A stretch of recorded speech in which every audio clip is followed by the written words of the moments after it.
Are you like me that loves their things super organized? Sometimes even arranging your wardrobe according to color and your perfumes symmetrically. Or perhaps you get annoyed when your things are moved from their usual positions by your friends and your family.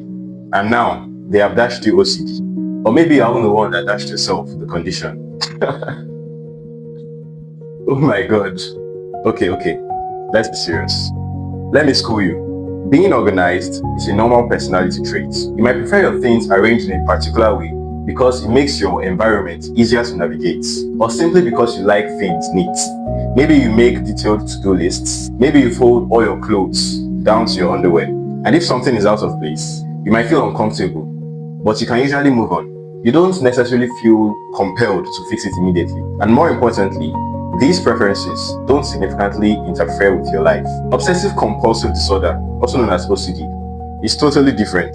OCD is characterized by the presence of obsessions, compulsions, or both.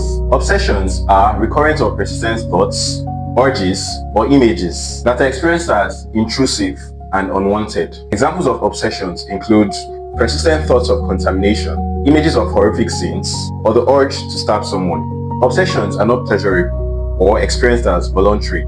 They cause marked distress or anxiety in most individuals. The individual usually attempts to ignore or suppress these obsessions with another thought or action, and this is where performing a compulsion usually comes in. Compulsions are repetitive behaviors or mental acts that an individual feels driven to perform in response to an obsession.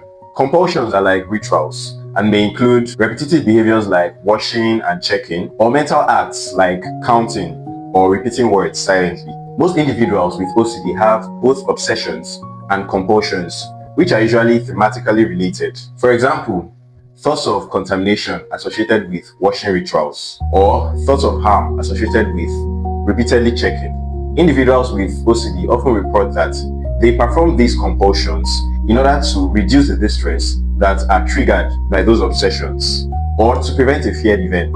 For example, repeated hand washing to avoid becoming ill. However, these compulsions are either not related in a realistic way to the feared events or are clearly excessive. For example, arranging items symmetrically to prevent harm to a loved one, or showering for hours each day to prevent microbial infection. I should also emphasize that these obsessions and compulsions must be time consuming. For example, happening for more than 1 hour in a day, or they must cause clinically significant distress or impairment to warrant a diagnosis of OCD.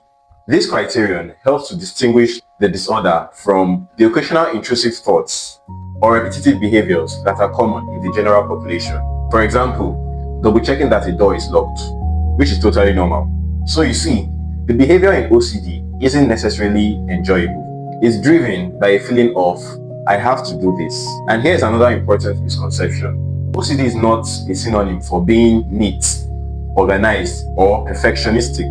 A person can be extremely messy and still have OCD, and someone can be incredibly organized without having OCD. OCD is a psychiatric disorder, not simply a personality quirk. Let's stop turning psychiatric diagnosis into everyday adjectives. If you have been guilty of this before, now you know better.